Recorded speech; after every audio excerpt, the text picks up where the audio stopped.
On the Canadian prairies, where much of the world's grain is harvested, the weather means the difference between good crop and bad, success and failure, and sometimes life and death.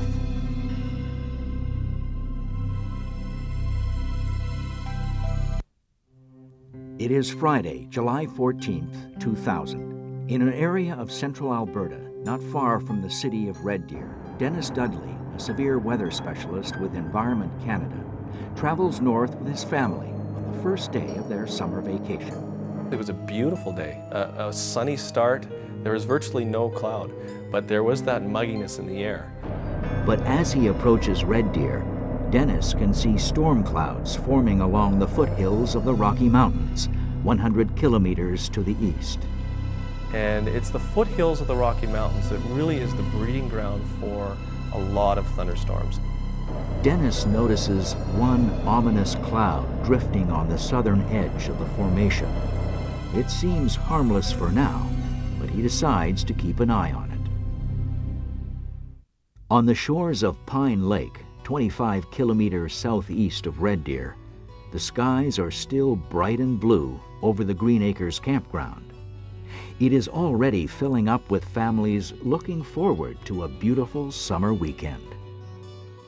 That day at Pine Lake, it was so hot. I can remember being just stifling, like to breathe in the air, it was warm. Very muggy, I don't know how to explain it. It was just a different air. Like many of the campers, Kelly and Clark Garrett are regulars at Green Acres, who leave their trailers year-round on the hillside sites leading down to the lake. Pine Lake was a very big part of our lives. It was a home away from home for us. Carpenter Willie Proven and his wife Margaret have vacationed at Pine Lake for 24 years. They plan to leave their hilltop campsite earlier that morning, but decide to wait for the arrival of their son Scott so they can celebrate his fiancee's birthday.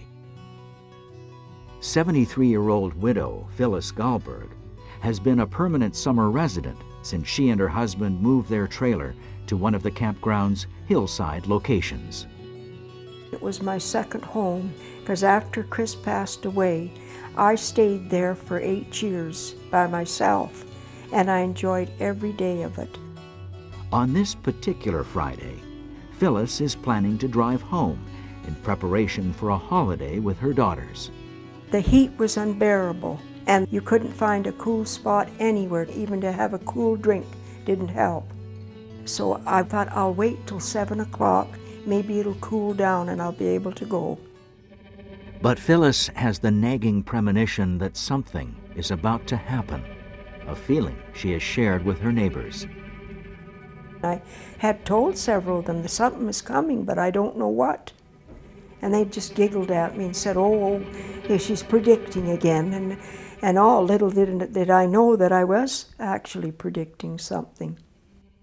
While they may not share Phyllis Galleberg's uneasiness, cottage owners on the opposite shores of Pine Lake would agree it's the best place to be on this hot, humid Friday.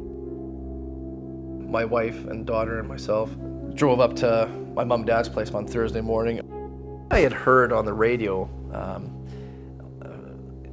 coming from Red Deer to Pine Lake that there was thunder showers in the forecast, but that it was going to be a real nice weekend. On the highway near Red Deer, meteorologist Dennis Dudley hears the same forecast, but shares Phyllis Galleberg's feeling that something more may be on the way. As we got to Red Deer, I said to my wife, let's just hang on here for a few hours. Let's just see how this situation develops, because my spidey senses were tingling. And with the storms developing off the foothills and moving eastward, I was naturally concerned about how strong they might be. The ominous cloud that caught his attention earlier has definitely changed. On one side, it pours rain. On the other, warm, dry air billows into the familiar anvil shape of a supercell. A supercell is just like a thunderstorm, except with one very significant exception. Supercells have a rotating center. And that rotating center is really what causes tornadoes to be born. While only a few supercells actually turn into tornadoes, Dennis is concerned enough to call Environment Canada's Storm Centre in Winnipeg. Colleagues there are monitoring the same storm front on radar, but have also been watching a formation 30 kilometers south of Red Deer. Known as a dry line, it is extremely rare, but is also associated with severe thunderstorms. If you were driving across a dry line, in 1 minute it would be dry, you'd think, oh, what a beautiful sunny day. And on the other side, it becomes muggy and heavy in that moist tropical air, that feeling you get when it's that really warm, muggy day. Driving north on Highway 2 towards Red Deer, it started to drizzle on our windows. So that was a clue as to how strong the dry line might be. Dennis Dudley and his colleagues know that if the thunderhead collides with the dry line, it will feed on this moisture-laden air, causing it to expand rapidly. We knew that we were dealing with a potential severe storm here. They ended up issuing a severe thunderstorm watch at around 5:30. And that just suggests the public to be aware of potential weather in that area. While most Pine Lake residents never hear the warning, some see dark clouds approaching from the east around 6 p.m.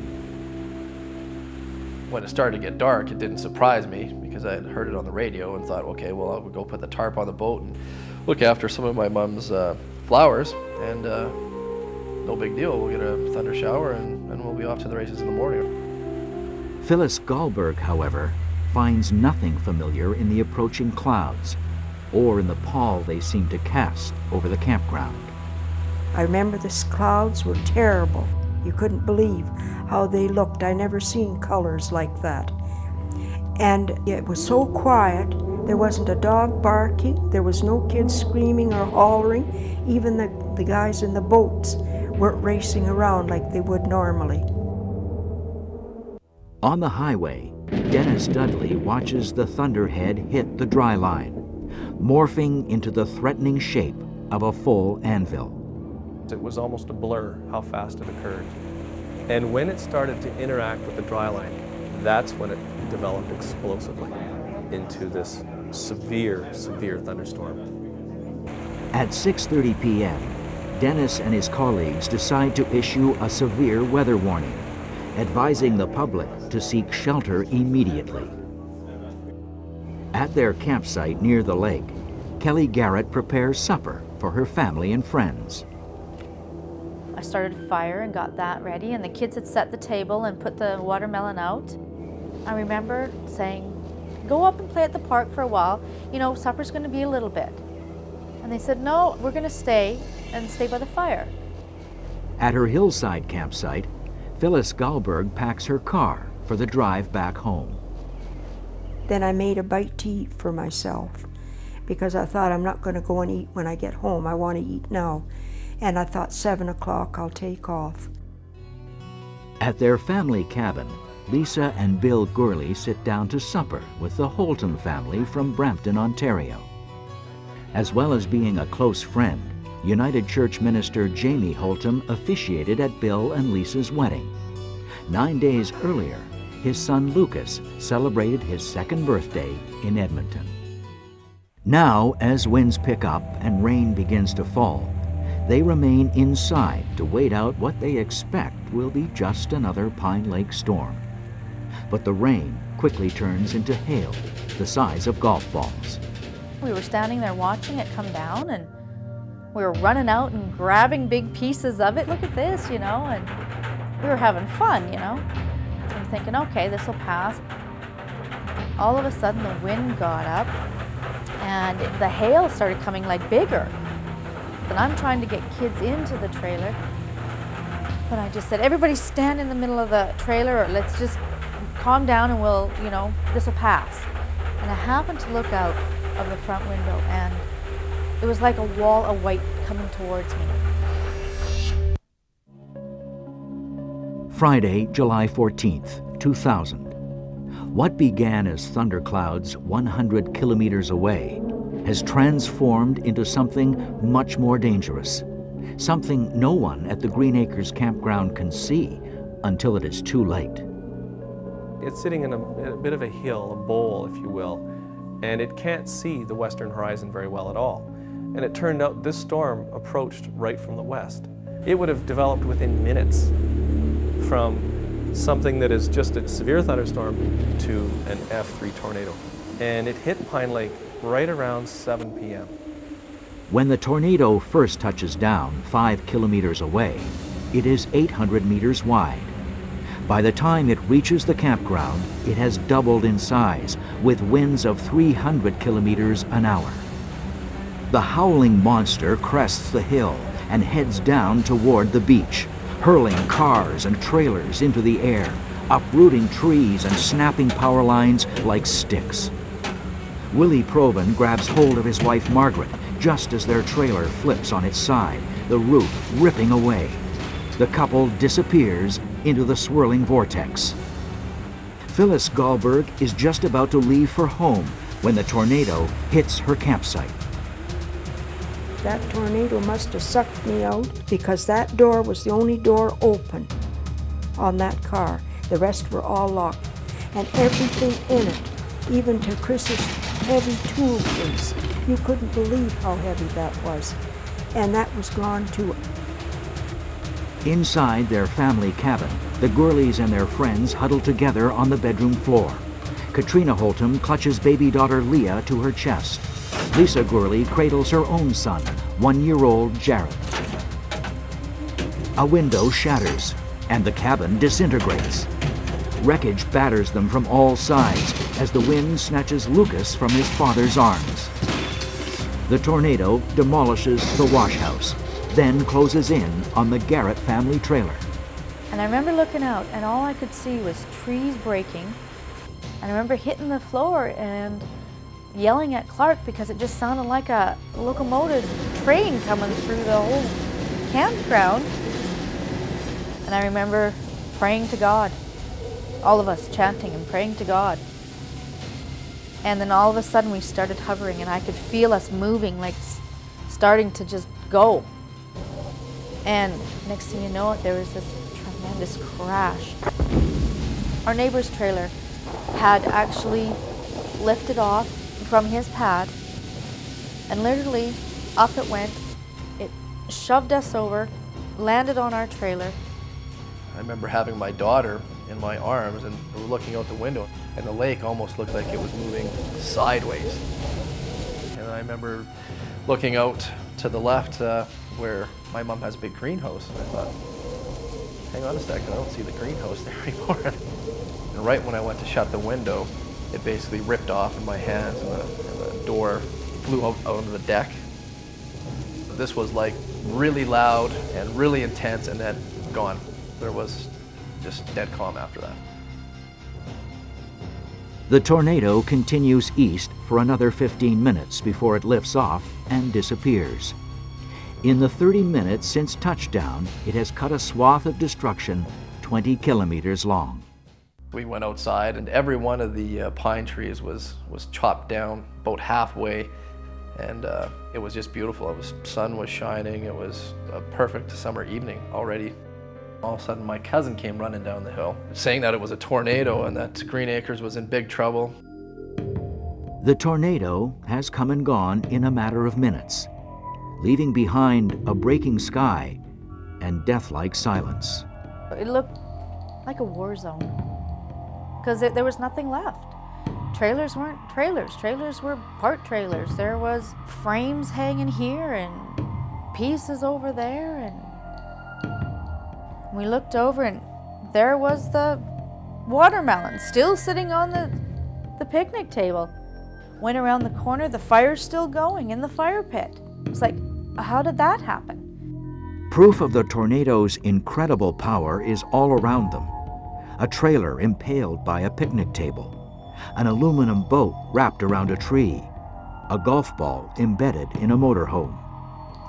Those who come to help find similar evidence as they cross the lake, moving past trailers and other debris floating in the water. There was several capsized boats, pieces of furniture, clothing, propane tanks, picnic tables. And as soon as you turn the engine off of the boat, you really start to hear the people yelling and crying and screaming. Nothing was organized, and it was people running around looking for people that they knew were there, and people trying to account for family members and friends. Everybody was just in a state of shock. Bill Gourley is one of them. He has found his son Jared 18 meters from where his cabin once stood, and he is now desperately searching for his wife Lisa, despite 2 broken ankles. He finds her close by, lying unconscious in the mud. All Bill can do is hold her and wait for help. Throughout the Pine Lake campground, those who are able sift through the wreckage for others who may be trapped underneath. I remember going to actually one camper and we were banging on the door to see if there was anybody there, and kicking in the door only to realize the other side of the trailer wasn't even there. Katrina Holtum catches sight of her son's yellow shirt and shock of red hair and finds Lucas in the debris. She can see that it is too late to try to revive him. Scott Proven arrives at the campground in time to pull 4 children from a burning trailer, but cannot save his own mother. 66-year-old Margaret Proven lies dead at the bottom of the hill, covered by a tarp placed there by his grieving father, Willie. A campground employee who finds no signs of life also covers the bleeding body of Phyllis Galleberg. He thought I was dead, and he covered me up and went down just a little ways, and then he came back because he heard me cry. And that's what I told him, don't leave me. And he said, I won't leave you, Phil. Kelly Garrett is still searching for survivors when she first sees Phyllis on the ground. I didn't think she was alive. She was in shock, major shock. Big gash on her forehead with her skin had all peeled back and she couldn't see. And her arm was really distorted and twisted. I could see her bone, and I just knew that she needed attention, and she needed it now. Paramedics transport Phyllis up the hill, with Kelly by her side. I remember her grabbing a hold of me and saying, "You will not leave me. You will not leave me." Of the 254 people at the campground, 132 are transported to hospitals in nearby communities. The most seriously injured are airlifted to intensive care units in the larger cities, including Phyllis Galleberg. I'd have never made it. I quit breathing twice on the helicopter, and he had to put me on life support. And I stayed on that till after I finally got through the worst. Unfortunately, there are those who cannot be saved. 31-year-old Lisa Gourley never regains consciousness. In the end, the Pine Lake tornado takes 12 lives. In the days following the tornado, civilian and military search and rescue teams scour the campsite, the lake, and surrounding woods. Although search teams find debris a kilometer away, no further casualties are uncovered. An investigation shows that while weather warnings were issued by Environment Canada, even the few who heard them would have had little time to escape. That storm developed so quickly that nobody could catch up to its development quick enough. And it's very difficult to get the word to people fast enough so they can protect their lives. Almost impossible. The Pine Lake tragedy reinforces the need for more advanced technology in tornado forecasting. Environment Canada has just installed a complete network of Doppler weather radars. And that is one of the most significant tools that we use to detect tornadoes. But I think even more importantly, it has really turned attention to public awareness about severe storms and what they can do if they do see a tornado or hear a warning. A memorial at Green Acres commemorates one of the deadliest tornadoes in Canadian history. Damage is as high as $12 million, but for so many, the cost is much higher. Phyllis Galleberg spends 2 years in hospital recovering from her injuries. A brace replaces the elbow she lost during the storm, and scars etch her face, chest, and legs. And I'm still recovering in a sense, right? You know, there's times that I don't feel just right, whether it's the shock of the whole thing or what, I don't know. Kelly Garrett and her family have had to make adjustments too, although theirs are more emotional than physical. It took quite a while for me to go back to Pine Lake. I drove through once. Wasn't the same though. Pine Lake to me is a closed book. I don't think I could do it again. Mark Twain once said, "Everybody talks about the weather, but nobody can do anything about it." Perhaps that's what scares us most when tragedies like the Pine Lake tornado occur, that they are products of something we cannot change, no matter how hard we try. We control a lot of things, but we can't control the weather. And not to be able to control weather and knowing that we're vulnerable, it's scary. It's very scary.